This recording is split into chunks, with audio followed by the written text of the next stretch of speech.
अखंड महाराष्ट्राची कुलदेवता आहे तुळजाभवानी नतमस्तक होतो। महाराष्ट्राचा दैवत छत्रपती शिवाजी महाराज, हृदय सम्राट, आपला सर्वांचं दैवत शिवसेना प्रमुख समन्वय बाळासाहेब मानवतेला व्यासपीठावर उपस्थित शिवसेनेचे वरिष्ठ नेते, माझे वडील, आपला सर्वांचे मार्गदर्शक आणि गुरुवर्य, सम्माननीय महाराष्ट्र राज्य कल्याण मंत्री आनंदभाई कदम, रत्नागिरी जिल्ह्याचे संपर्क प्रमुख, समोर उपस्थित सर्व दापोली विधानसभा मतदारसंघामधील सर्व आजी आणि माजी पदाधिकारी, सर्व शिवसैनिक, सर्व युवा सैनिक, सर्व महिला आघाडीचे पदाधिकारी, मी जास्त वेळ आपला सर्व मंडळीचा घेणार नाही। आज आपण सर्व मंडळी आनंदभाईंचं मार्गदर्शन ऐकत आहोत। परंतु गेल्या 2.5 ते 3 वर्षापासून किमान 2.5 वर्ष झालेली आहेत दापोली मतदारसंघामध्ये मी राजकीय दृष्ट्या सक्रिय होऊन फक्त 2.5 वर्ष झालेली आहे आणि या 2.5 वर्षाचा प्रवास मला अजूनही आठवते। खेड तालुक्यामध्ये दस्तुरीमध्ये 5 जून 2016 मेळावा झाला होता। त्या दिवशी पहिल्यांदा मी या मतदारसंघामध्ये भाषण केलं होतं आणि त्या दिवसापासून ते आजच्या दिवसापर्यंतचा प्रवास बऱ्याच काही राजकारणामध्ये अर्थातच रामदासभाईंकडून आजही शिकायला मिळते आणि भविष्यामध्ये आपण शिकत राहणार आहोत, मी शिकत राहणार आहे।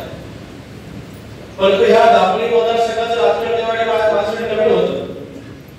तर रामदासभाईंचा मुलगा म्हटल्यानंतर राज्य स्तरावरचं राजकारण मी लहानपणापासून बघतोय, परंतु वाडीवाडीमधलं राजकारण, गावागावामधलं राजकारण, तालुक्यामधलं राजकारण, जिल्ह्यामधलं राजकारण आणि प्रत्येक तालुक्यामध्ये वेगवेगळं असतं। प्रथमतः मला ह्या मतदारसंघामध्ये जेव्हा मी सुरुवात केली, जेव्हा रामदासभाईंनी जेव्हा माझं नाव सामान्य शिवसेना पक्षप्रमुख ठाकरे यांना सांगितलं की जोडीचा तिथे लक्षला जबाबदारी आपण देऊया का, तर तो सगळं होकार केली, तेव्हापासून इथे कामाला लागलो आणि पहिल्या दिवसापासून मी ठरवलेलं होतं, मला कल्पना होती की या मतदारसंघामध्ये हा दापोली मतदारसंघ हा शिवसेनेचा बालेकिल्ला, समग्र महाराष्ट्रामध्ये 2 नंबरचे मताधिक्य येऊन निवडून येणारे आपले आमदार होते आणि हा मतदारसंघ शिवसेनेच्या हातून जेव्हा निघून गेला, जेव्हा भोगा आपला खाली उतरला, त्या वाईट आपल्या सगळ्यांनाच वाटलं, खर्च आपल्या सगळ्यांनाच व्यक्त केली, आपण सर्व व्यक्त केली। परंतु हा सर्व प्रवास सुरू करत असताना बऱ्याचशा चुका ज्या गेल्या 10 ते 15 वर्षामध्ये घडत होत्या, मग कदाचित त्या विकास कामाच्या बाबतीत असतील, मग कदाचित त्या संघटनात्मक दृष्ट्या काही असतील, परंतु तफावत मी नेहमी बघत राहिलो। खेड तालुक्यामधला झालेला विकास आणि मंडळ दापोलीमधला अपेक्षित विकास, या तिन्ही तालुक्यामध्ये तफावत होती, मला डोळ्यासमोर मला दिसत होती ना। खेड तालुक्यामध्ये प्रत्येक वाडीपर्यंत, प्रत्येक घरापर्यंत रामदासभाई विकास कामं पोहोचले आहेत। जेव्हा रामदासभाई मुंबईत आमदार झाले, विधान परिषदेमध्ये रामदासभाई आमदार झाले, त्यानंतर खेड तालुक्यात विकास कामं येत होती, विकास कामं होत होती। परंतु दापोली तालुक्यामध्ये बऱ्याचशा अशा गोष्टी होत्या, बरेचशी विकास कामं होती, ज्यामध्ये बारीकाईने लक्ष द्यायची गरज होती। मी पहिलं माझं लक्ष केंद्रित केलं ते विकास कामावरती माझं लक्ष केंद्रित केलं आणि अभिमानाने सांगतोय की पहिल्या दौऱ्यामध्ये म्हणजे रामदासभाईंनी ज्या 32 गावांना खुलासा केला, दापोली तालुक्यामध्ये 32 गावाची खेड मतदारसंघामध्ये यायची, पुन्हा दापोली मतदारसंघामध्ये सामील झाली। या 32 गावापासून मी माझ्या दौऱ्याला सुरुवात केली। या 32 गावामध्ये जेवढे निवेदन माझ्या हाती आली, ती सर्व निवेदन मी रामदासभाईंसोबत घेऊन बसलो आणि रामदासभाईंनी 6 महिन्याच्या आत त्या सर्व निवेदनामध्ये जेवढी कामं होती, सर्व कामांना एकतर्फी मंजुरी दिली आणि सर्व 6 महिन्याच्या आधी सर्व कामं पूर्ण झाली, फक्त सुरुवाती कामं पूर्ण झाली। माझ्या एका दौऱ्याने जर एवढा मोठा फरक पडू शकतो की ह्याची जाणीव जेव्हा मला झाली, तेव्हा मी लगेच पुन्हा कामाला लागलो। मग त्यामध्ये बरेचसे वादविवाद हे प्रत्येक पक्षामध्ये असतात, प्रत्येक तालुक्यामध्ये बरेचसे वादविवाद होते। मग सगळ्या जिल्ह्याला मी पदाधिकारी एकत्र करायचं होतं, अर्थात हा युवक 30-32 वर्षाचा मुलगा म्हटल्यानंतर युवक माझ्याजवळ लवकर जुळला गेला, माझ्याजवळ लवकर आला। मग ह्या युवकांची ताकद घेऊन सगळ्या युवकांना मला जिंकण्याची याची मला जाणीव होती। वरिष्ठांचा जर आशीर्वाद असेल तर फक्त एका युवक काही करू शकत नाही, आणि जर युवकांची साथ असेल तर सुद्धा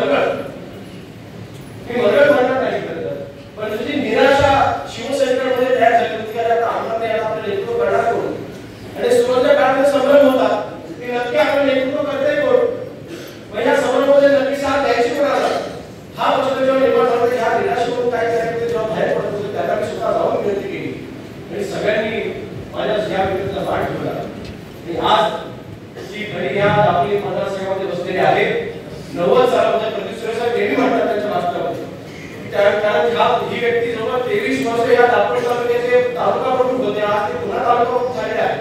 23 वर्षांनी जेव्हा त्यांनी 1985 साली जेव्हा त्यांनी सुरुवात केली होती त्यावेळेस जे वातावरण होतं ते वातावरण दापोली तालुक्यात झालं तयार केलं. हा सरकारने मला दिला. हा तर माझा संपर्क नाहीये. मी फक्त प्रयत्न केले. मी फक्त लोकांपर्यंत पोहोचायचं काम केलं. पण काम या सगळं शिवसैनिकांना करायचं होतं. विकास कामाचा पाठपुरावा मला संघटना ही तुम्ही उभी करणार होता. आणि योगेश हे फक्त निमित्त होतं. हे फक्त निमित्त होतं. आधी फक्त निमित्त आहे. हा दापोली मतदारसंघ हा पुन्हा योगेश किंवा एका व्यक्तीचा असू शकत नाही. हा दापोली मतदारसंघ हा तुम्हा सर्व शिवसैनिकांचा आहे. भविष्यामध्येही तुमचाच राहणार. हा भविष्यामध्येही तुमचाच राहणार. मला अजिबात चिंता नाही. आज कोणी किती वर्ग दिला, किती इंटरव्ह्यू दिले की मी ह्या जे काही पुढचे उमेदवार असतील किंवा जर मला विधानसभेची तिकीट मिळाली नाही तर मी त्यांना जागा दाखवे असे जे वर्णना करणे त्याला मी उत्तर देईन. मला उत्तर देण्याची गरज नाही. उत्तर हे माझ्या आजच्या या सर्व शिवसैनिकांनी दिलं आहे. तो कशाला करताय? जेव्हा मी ह्या मतदारसंघामध्ये जेव्हा प्रवासाला सुरुवात केली त्यावेळेला मी नवीन साहेबांना कधी आपण होत आणि आजही आपण होत देत नाही. माझ्या बोलून तुम्ही आजपर्यंत त्याच्यामध्ये आपण सुद्धा ऐकलेलं आहे. मी कधी बोलत नाही. मला त्याची जाणीव आहे ना. आज मी वयाने नवीन आहे, राजकीयदृष्ट्या मी नवीन आहे. माझा अनुभव कमी आहे, मला कल्पना आहे. त्याचं राजकारण माझ्यापेक्षा जास्त मला त्याची कल्पना आहे. परंतु आज या मतदारसंघामध्ये काम करत असताना जर का माझ्या संघटनेला जर का बाळासाहेबांनी विचारलं जर कोणी धक्का बुक्कीचा प्रयत्न केला तर हा योगेश संस्था आणि गप्प बसणार नाही. गप्पा बसणार आहे. आणि सुरुवातीला जेव्हा मी काय आलो तेव्हा सगळी मंडळी म्हणून काय डोकं काय बोलत नाही. शांत स्वभावाचे आहे. परंतु सुरुवातीला चाचणी सुरू होती. राजकीय अभ्यास सुरुवातीला करून कसं काय चालेल? सगळा अभ्यास सुरू होता. सगळ्यांची ओळख करून घ्यायला होती. ओळखी हळूहळू वाढल्या आणि ओळखी इतक्या वाढल्या की तुम्हाला जर उदाहरण देतोय की महिलांची इतकी मोठ्या प्रमाणात ताकद या दापोली मतदारसंघामध्ये गेल्या 2.5 वर्षांपूर्वी स्वतः उभी आता मी बघितली आहे. माझी बायकोने एकदा भाषणामध्ये सांगितलं की योगेशला तर मोदक आवडतात. दुसऱ्या दिवसापासून माझ्या जवळ प्रत्येक दौऱ्यामध्ये दोघांना माझ्या ताटामध्ये मोदक असायची सुरुवात झाली. म्हणजे इतकं प्रेम तुम्ही सगळं मला देताय ना. आपण कुटुंब तयार केलेलं आहे. कुटुंबाचे नाराज झालं कुटुंबाला पुन्हा पण एकत्र आणलेलं आहे. आणि प्रत्येक कुटुंबामध्ये भांडण असतात. पण तो भांडण झालं म्हणून काय आपण घर सोडून जात नाही. आपण त्या घरात राहतो. आपण संसार आपण पुढे घेऊन जातो. आणि हा संसार पुढे घेऊन द्यायची जबाबदारी जरी मी बाहेर लहान असू तरी पक्षाप्रमाणे माझ्यावर टाकलेली आहे. आणि श्रावण बाळाची भूमिका नक्की योगेश्वरात मी निभावे. मला वाटतं करायची गरज आहे. कुटुंब कशा जिंकला पाहिजे मला सांगायची गरज नाही. किंवा मला तुमच्या कुटुंबाला शिकवण घ्यायची आहे. माझी शिकवण आजही सुरू आहे. माणूस जोपर्यंत बरेपर्यंत माणूस शिकत असतो ती शिकवण आमच्यावर काय आहे. आणि मग या मतदारसंघामध्ये काम करत असताना मला निवडणुकामध्ये मला अजिबात चिंता नाही. दापोली मतदारसंघामधला 2019 ला आमदार हा शिवसेनेचा असणार. अजिबात शंका नाही. आणि मला भीती नाही. कोणी किती संवाद करण्याचे दौरे लावण्याचा काही फरक पडणार नाही. कासम पाटील सांगितलं की हा मतदारसंघ शिवसेना मांडणारा मतदारसंघ हा मतदारसंघ आपण लाभ का केला पाहिजे ह्याचा अवलोकन केलं पाहिजे. का हा मतदारसंघ शिवसेना भाजपला हा का शिवसेनेपासून लांब गेला ह्याचा आत्मप्रश्न आपण केलं पाहिजे. दुसऱ्याला दोष नको काय. आणि मग ह्या मतदारसंघामध्ये काम करत असताना पहिल्या दिवसापासून आज मला तुमच्याकडे उत्तर हवं आहे. योगेश कदमने आजपर्यंत कोणाचा अपमान केला आहे का? काही वर्षाचा अपमान केला आहे का? कधीच केला नाही. कधीच केला नाही. आणि दवळे समाजाचे मला कधीच अपमान होणार नाही. ते आज माझे वरिष्ठ आहे. भविष्यामध्ये देखील वरिष्ठ राहणार आहे. पण कोणी जसं मगाशी म्हटलं आता बाळासाहेबांची ती पण शिकवण आहे की अवघावर शिकवण घ्यायचं असतं. जर का तुम्ही संघटन जर का गावाकडे करा शिवसेना गावाकडे शिवसेना काय होता गावाने गावाकडे करा काय करायची गरज तुम्हाला गरज ज्या शिवसेनेने तुम्हाला इतकं मोठं केलं आज त्या शिवसेनेमुळे गावाकडे त्या शिवसेनेचं पाहिजे तुम्हाला चालत आहे. शिवसेना सरपंच तुम्हाला चालत नाही. इतके का पाहिजे तुम्हाला शिवसेने दिले. आणि म्हणून योगेश फक्त मतदारसंघात सक्रिय झाला आहे. म्हणून गावात सरपंच शिवसेनेचा काय संबंध आणि संबंध आहे. हे फक्त स्वार्थपूर्तीचं राजकारण आहे. शिवसेनेसाठी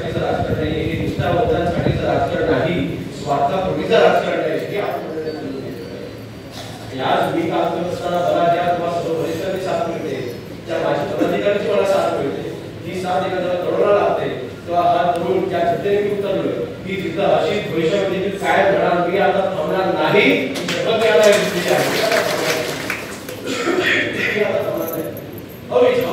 जे आपण जे बाबतीत सर्व विकासावर आपलं जे आपण आणून देत आहेत त्यामुळे गीतेचा आपलं सगळे विकास मांडून देत आहेत पालुसचे आपलं सगळे विकास मांडून देत आहेत आणि म्हणून